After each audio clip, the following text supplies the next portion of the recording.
Hay un mito generalizado acerca de que los jóvenes no leen. Conocía al dueño de una imprenta y su servidor. Ahí medio juntamos el dinero y logramos sacar un librito.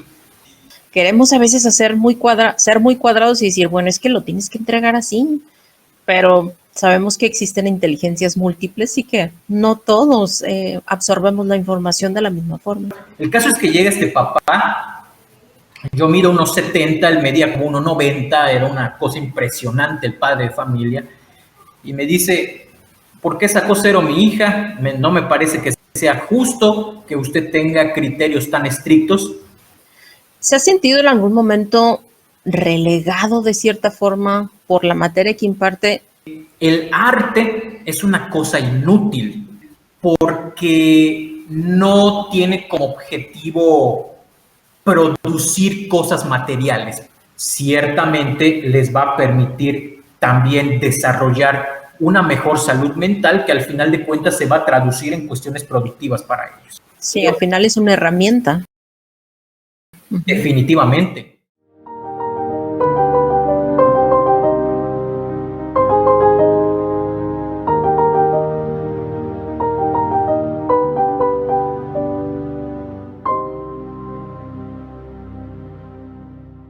¿Qué tal, amigos? Bienvenidos a otro episodio de Voz Docente. Gracias a todos los que han día a día checando esos fragmentos que ponemos también en TikTok. Muchísimas gracias a los nuevos suscriptores. Recuerden, gracias a ustedes, esta Voz Docente cada vez está llegando más lejos. Pero bueno, el día de hoy tenemos con nosotros al maestro Nahum Ezequiel Chuil López. Él es licenciado en literatura latinoamericana y tiene más de 20 años de experiencia docente. ¿Qué tal, maestro? ¿Cómo está? Buen día. ¿Qué tal? Mucho gusto. Muy agradecido por la oportunidad de compartir mis experiencias con ustedes en este esfuerzo que hacen para que la sociedad empiece a valorar el trabajo que los docentes hacemos todos los días. Su área, que es la literatura, ¿cómo lo ve usted hoy en día? ¿Hay apoyo para la difusión de esta? ¿Y los mismos estudiantes son interesados en la literatura? ¿Qué sucede con esta área? Primero que nada, digamos que en términos generales, si nosotros queremos ver la ayuda, el apoyo que se da por parte de las autoridades educativas hacia la cuestión de la literatura, realmente más allá de los discursos de que es importante la lectura, de que los jóvenes es necesario que se acerquen a ella y demás, son realmente pocos los esfuerzos traducidos en políticas educativas que lleven a los estudiantes verdaderamente a plantearse la lectura como, no tanto como una necesidad, sino como un recurso que ellos puedan asimilar para poder mejorar en distintas áreas. Eso es por un lado. Por otro lado, en cuanto al sistema educativo, ese mismo discurso de la necesidad de la lectura se hace patente, pero tampoco considero que se traduzca en políticas educativas claras. Ahora bien, hay un mito generalizado acerca de que los jóvenes no leen. Es un mito, realmente no es que los jóvenes no lean, sino que sobre todo ahora, en esta época, yo observo mucho que hay estudiantes que leen una enorme cantidad de textos, pero en sus teléfonos, en sus equipos tecnológicos. Entonces, a lo mejor no los vemos con un libro en el salón de clase o por los pasillos de la escuela, pero sí leen. Incluso a veces llegan, yo soy docente de literatura en este sistema de prepas estatales, y llegan preguntándome, oiga maestro, ¿qué opina de tal libro? Y yo me quedo sorprendido porque no conozco el libro. El libro. Y no lo conozco porque es un libro, porque es una obra que únicamente se consigue a través de medios digitales y además son obras de reciente aparición. Entonces, ahí sí yo hago un mea culpa en ese sentido, pero considero que hay interés de los jóvenes por parte de la lectura, siempre y cuando nosotros como profesores o las personas que se dedican a la promoción de la lectura sepan elegir los textos que los estudiantes puedan hacérseles más interesantes. Y la primera parte que usted comentó sobre la lectura, que a lo mejor no se le tiene tanta importancia, pero la verdad es que es tan relevante que, por ejemplo, yo lo puedo detectar en el nivel superior con algunos alumnos que les cuesta tanto redactar algo, aunque sea un texto sencillo, si es una opinión, si es un pequeño análisis de algo, les cuesta tanto e incluso siguen teniendo faltas de ortografía y la redacción y cortan palabras. Y es tan importante lo que hay atrás, lo que años atrás ellos tuvieron que haber aprendido para que no suceda esto en este nivel superior. El problema de la comprensión lectora es algo que yo desde 2012, que es cuando entro a la cuestión ya de nivel medio superior, me doy cuenta que es algo que sexenio tras sexenio se habla de la importancia de la comprensión lectora, se habla de que México ingresa, por ejemplo, a estos exámenes estandarizados internacionales, la prueba PISA, por ejemplo, y siempre los resultados son los mismos. Matemáticas estamos mal, lectura de comprensión también estamos mal, y que son dos de las áreas que son fundamentales, no porque te vayas a dedicar a analizar textos o a un campo de las matemáticas en específico, sino que son habilidades que el estudiante necesita para todos los días. Usted bien dice, yo también he tenido experiencia a nivel superior y definitivamente hay estudiantes que, como todavía no tienen las herramientas para comprender lo que leen, esto también se traduce en la falta de herramientas para poder escribir textos académicos. De los mismos adolescentes, que es donde tengo entendido que usted ha trabajado más, ¿cómo los ve ellos? A veces la literatura, como es, pues involucra sentimientos, emociones, lo ven como de cierta forma un desahogo, catarsis tal vez, a la hora de expresarse. Sí, definitivamente. Hablaba hace unos minutos acerca de la importancia de elegir bien los textos que les vamos a proporcionar a nuestros estudiantes. Y al inicio de mi experiencia yo quería imponer los textos, ¿no? Vamos a estudiar a los clásicos, vamos a estudiar a estas obras que la crítica considera que son fundamentales, que todo ser humano debe haber leído al menos una vez en su vida, ¿no? Pero son con los más complicados, ¿no? Exactamente. Uno que tuvo la formación en el campo de la literatura, evidentemente puede ver los valores humanos, filosóficos, literarios, evidentemente, y políticos, incluso también históricos, que hay dentro de estos textos literarios. Sin embargo, esta multidimensionalidad de los textos literarios, todavía nuestros estudiantes, se supone que ese es nuestro trabajo, enseñarles a poder valorar cada una de estas dimensiones. Entonces, empecé a tratar de entender ese mundo adolescente, leer sobre psicología del adolescente, pedagogías para dirigirnos hacia los adolescentes, y empecé a elegir otro tipo de textos. Se hizo un programa de seguimiento en tutorías, por ejemplo, departamentos de orientación y tutorías, que nos hicieron ver a los docentes la importancia de tener en consideración esta dimensión emocional de nuestros estudiantes.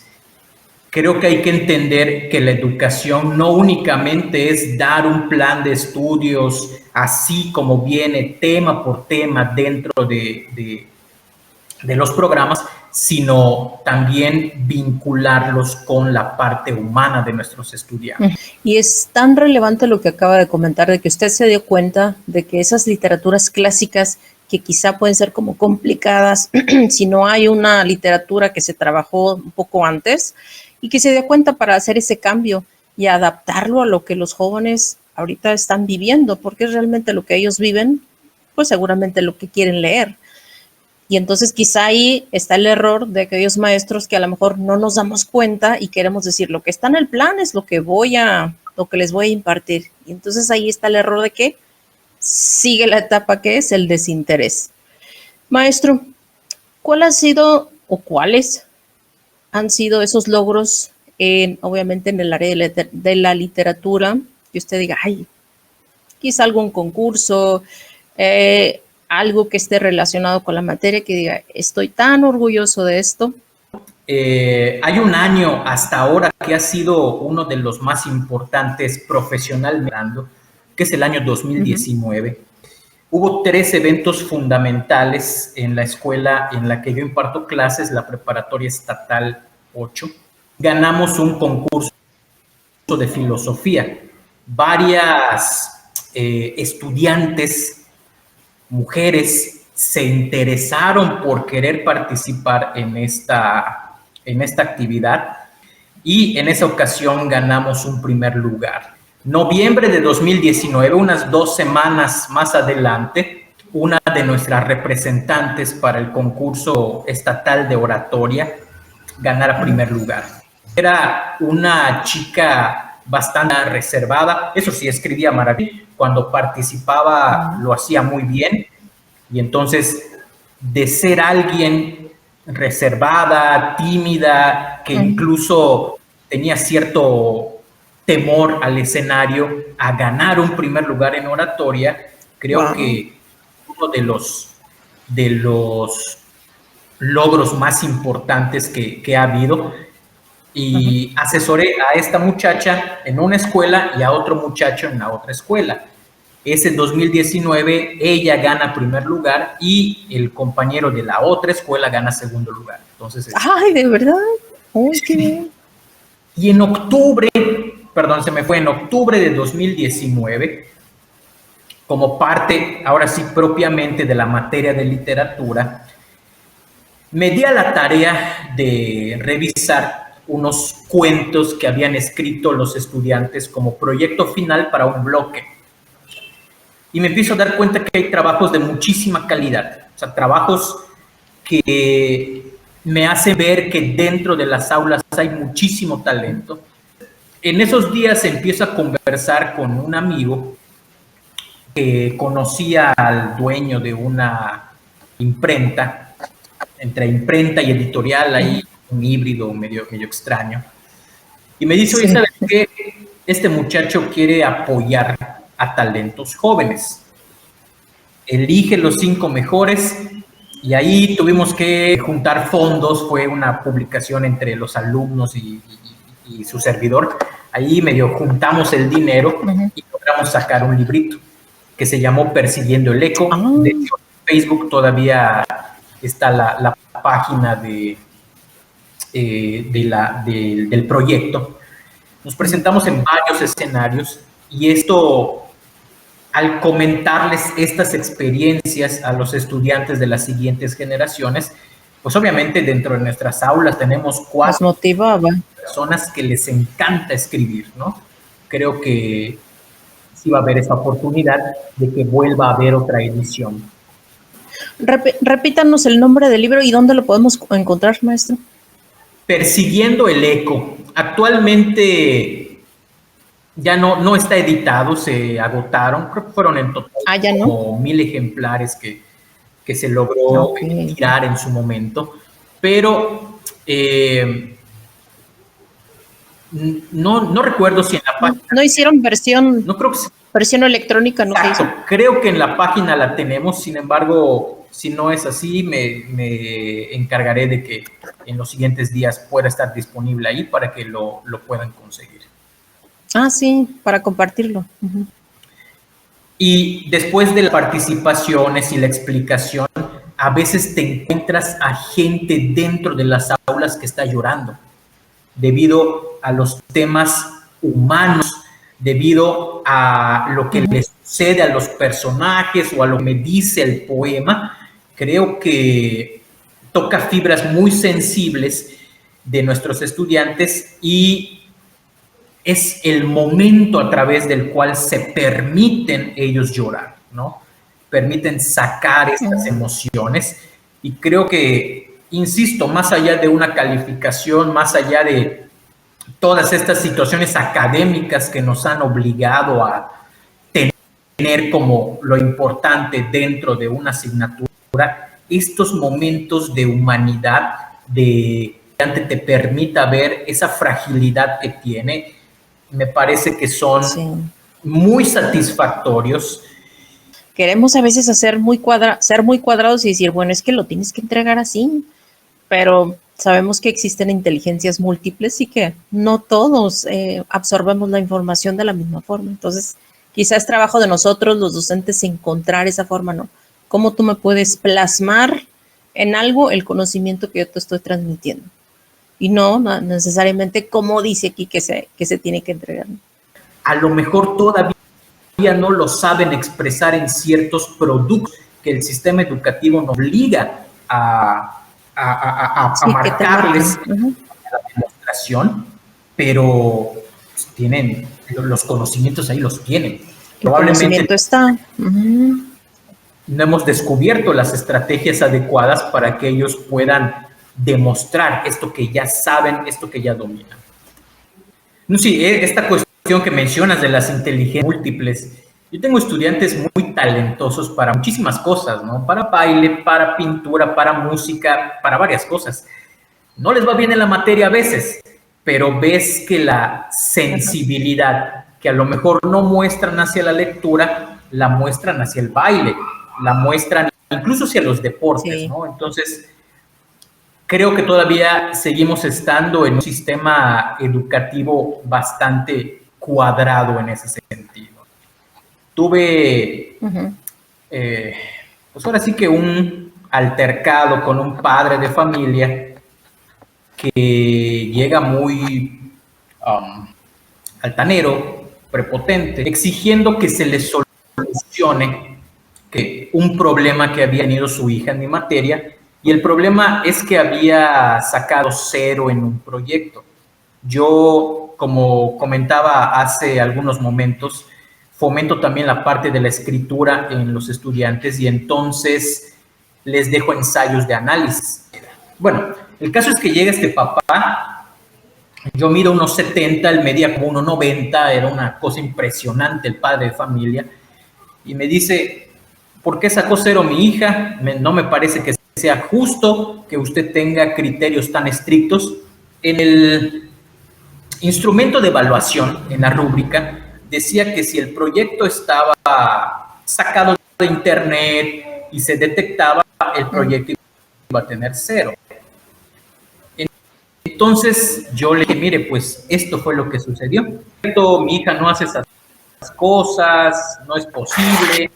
Mandan a hablar, porque para eso la reunión no fue entre el padre de familia y yo exclusivamente, sino que las autoridades de la escuela estaban presentes, como para contener cualquier tipo de situación por ahí.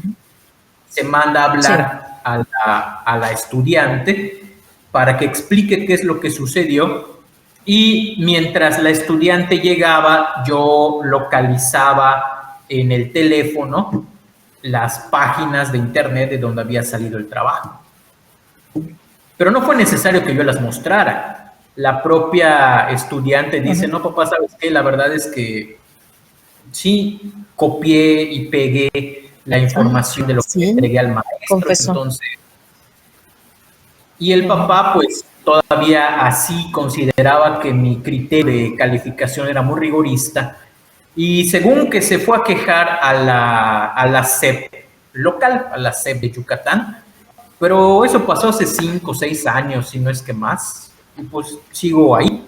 Nunca me llamaron, nunca me... Sí, güey. Supongo que con esta mayor prueba que tu hijo, tu hija te diga, ¿sabes qué? Sí hice lo que dice el maestro. Pues sí. ¿Se ha sentido en algún momento relegado de cierta forma por la materia que imparte? Le comento esto porque a veces se suele como no darle tanta importancia a ciertas materias, no nada más a la suya. Por ejemplo, yo he escuchado o siento que sucede con educación física, con literatura, con ese tipo de materias. ¿Has sentido que sí pasa eso con la suya? Decía Oscar Wilde en el prólogo de, creo que Dorian Gray, su novela, que el arte es una cosa inútil porque no tiene como objetivo producir cosas materiales, producir ganancias monetarias, ¿no? Al final de cuentas, el arte, de acuerdo con la perspectiva de Wilde, lo que trata de producir es algún tipo de transformación dentro del individuo. En ese sentido, y seguramente usted ya lo vio en su experiencia, se le ha dado un impulso muy grande dentro del nivel medio superior a las materias que tienen que ver con matemáticas, con ciencias. Y las cuestiones que tienen que ver con arte, que tienen que ver con humanidades, efectivamente, como lo planteaba, han sido de algún modo relegadas. Probablemente lo que nosotros enseñamos en humanidades, en artes, no va a producirles a los estudiantes, bueno, sí se los produce si lo saben canalizar, pero a lo mejor en un primer momento no les va a producir algo material, pero la transformación interna que van a tener ciertamente les va a permitir también desarrollar una mejor salud mental que al final de cuentas se va a traducir en cuestiones productivas para ellos. Entonces, sí, al final es una herramienta. Definitivamente. Y ahorita que mencionó lo de la nueva escuela mexicana y que tiene ese otro enfoque hacia lo humanístico o esas otras áreas que no son las ciencias exactas o ciencias duras, sino las blandas, ¿usted sí ha notado cambio a partir de que salió esta nueva escuela mexicana? Pues al menos en el discurso, sí. Sí, o sea, me encanta todo lo que dice la escuela mexicana. Creo que hace falta que los docentes interioricemos todavía esto, ver cómo nuestra práctica docente puede enmarcar dentro de ella estas directrices. A mí me parece, por lo menos en el plano donde yo estoy, humanidades, artísticas, sociales, esta idea de tener una conciencia histórica es algo que yo no había escuchado anteriormente y es fundamental. O sea, incluso para literatura, no puedes entender un texto literario si no empiezas buscando cuáles fueron esas raíces históricas que llevaron al autor a escribir tal cosa, ¿no? Si estuviera en sus manos hacer algún cambio en el sistema educativo obviamente, en su área, ¿qué sugiere usted para mejorar el ámbito de la lectura, de la literatura, de estas áreas un poquito, digamos, abandonadas? Hay que ver las experiencias que han funcionado en otros niveles y en otros subsistemas. Me parece que si nosotros en esta etapa tan crucial que es la adolescencia, no podemos poner en contacto a nuestros estudiantes con lo importante, con lo valioso, con lo sustancial de las artes, de las humanidades, etcétera. Primero, empezar con semanas culturales, ¿sí? Y traerles en esas semanas culturales a los estudiantes actividades que sean valiosas para ellos, ¿sí? Entonces, empezar con algo focalizado, con algo centralizado, tener a la mano siempre libros en los pasillos de la escuela, ¿sí? Los libros no tienen por qué estar encapsulados dentro de una biblioteca, en catálogos que a lo mejor nadie consulta, sino a lo mejor en alguna mesa perdida por allá, en el salón o en la cafetería, dejar un material de lectura y que uno dice es que se lo van a robar. Qué bueno que se roben los libros, porque a lo mejor dijo, oye, esto me interesa, vamos a leerlo, y se lo guardan, y honestamente las cosas que aparentemente son las transgresoras del orden son las que más nos llaman la atención. Entonces, sí, se roban el libro, que se lo lleven y que luego lo compartan y que luego empiece poco a poco a darse esta cultura de la lectura y en general una apertura mayor hacia esto que son las artes y la cultura. Hemos llegado al final. No sé si quiera agregar algo más antes de que nos despidamos. Reiterar el agradecimiento inicial a ustedes por tomarme en cuenta para esta actividad que creo que es muy importante, y de nueva cuenta agradecer el esfuerzo que están haciendo porque se valore a nivel social la cuestión del magisterio mexicano. Creo que no podremos salir adelante como sociedad si primero no mejoramos la educación del país. Y para mejorar la educación del país, creo que tenemos primeramente revalorar el papel del magisterio dentro del desarrollo de nuestro país. Si no lo hacemos, va a ser muy complicado que de aquí a 10, 15 años la situación del país mejore de manera sustancial. Muchas gracias por el espacio. Muy de acuerdo para cerrar. Ok, le agradezco de nuevo, maestro, el tiempo que se tomó, y pues allá en casa, recuerden, sigan compartiendo este contenido para que esta voz docente llegue cada vez más lejos. Nos vemos en el siguiente episodio. Hasta pronto. Bye.